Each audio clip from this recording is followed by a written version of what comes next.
Hi everyone, pathfinder के solution series को फिर से रिज्यूम करते हैं और हम डिस्कस करेंगे आज करंट इलेक्ट्रिसिटी सेक्शन के एमसीक्यू नंबर 14 को। क्वेश्चन काफ़ी सिंपल है। यहाँ पर हमारे पास एक पैरेलल प्लेट कैपेसिटर है जिसका प्लेट का जो एरिया है वो ए दिया हुआ है और इस कैपेसिटर को एक बैटरी से कनेक्ट कर दिया गया है जिसका वोल्टेज वी है। कैपेसिटर प्लेट्स को वाइब्रेट किया जा रहा है ताकि इनके बीच का जो सेपरेशन डी है वो टाइम के साथ कुछ इस तरीके से बदल रहा है। Constant value D naught plus ए कॉस ओमेगा टी। यहाँ पर दिया हुआ है कि A is this small A is very very small compare to D naught. If instantaneous current in the circuit reaches a maximum value of I naught then maximum possible amplitude of vibration A is. मतलब अगर circuit में current का maximum value I not होगा तो इस ए का maximum possible value क्या होगा। तो इसके लिए हमें सोचना चाहिए कि करंट कैसे लिखेंगे। काफ़ी सिंपल सवाल है ये। तो करंट क्या होगा भाई, D Q by D T. और चार्ज किसी मोमेंट पर आप क्या लिख सकते हैं, अगर कैपेसिटेंस सी है चार्ज को लिख सकते हैं C V. So D Q by D T को आप लिख सकते हैं V into D C by D T because voltage is fixed. So because the capacitance changes with time we can say that जैसे जैसे कैपेसिटेंस टाइम के साथ बदलेगा so to have the same potential difference across the plates जो कि battery का है, charge को अपने वैल्यू को एडजस्ट करना पड़ेगा और चार्ज जब अपना वैल्यू एडजस्ट करेगा तो चार्ज को फ्लो करना पड़ेगा उसके लिए और चार्ज फ्लो होगा तो करंट होगा। This is everything. तो चलिए सी लिखते हैं, capacitance A epsilon naught by D और डी हमारा दिया हुआ है डी नॉट प्लस ए कॉस ओमेगा टी। हमें D C by D T निकालना है, तभी हमें current as a function of time मिल पाएगा और तब हम सोच पाएंगे मैक्सिमम वैल्यू ऑफ करंट के बारे में।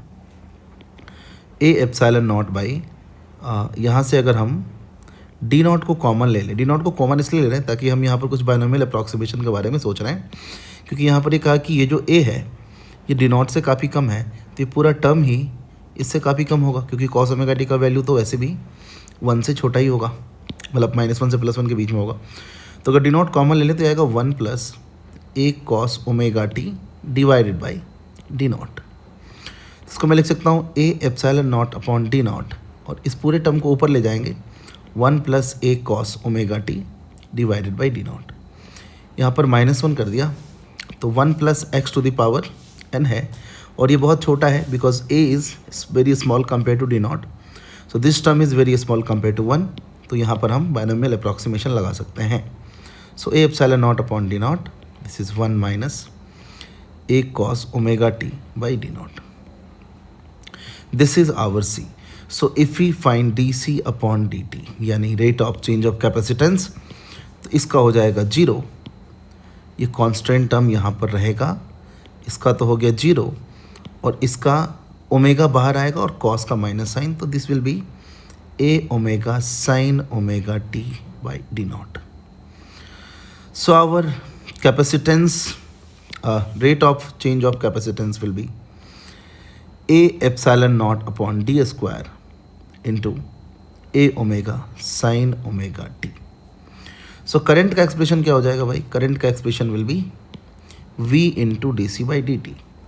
सो this will be V into this D C by D T is a epsilon naught upon D square into A omega into sine omega T. So current का जो peak value होगा वो तो यही होगा ना जब ये 1 हो जाएगा तो, मतलब क्वेश्चन ने इसी को बोला है आई नॉट। तो I naught will be A epsilon naught V omega, साथ में ये टर्म ए, नीचे डी था या डी नॉट था, डी नॉट का square. So expression for A will be I naught D square upon A epsilon naught V omega. काफ़ी simple सवाल है बट द पॉइंट इज़ कि हम एक सीरीज में क्वेश्चंस को डिस्कस कर रहे हैं तो इम्पॉर्टेंट है कि हम एक एक क्वेश्चन को डिस्कस करें। तो कोई क्वेश्चन इजी होगा वो भी डिस्कस करूँगा, कोई थोड़ा सा टफ होगा वो भी डिस्कस करूँगा।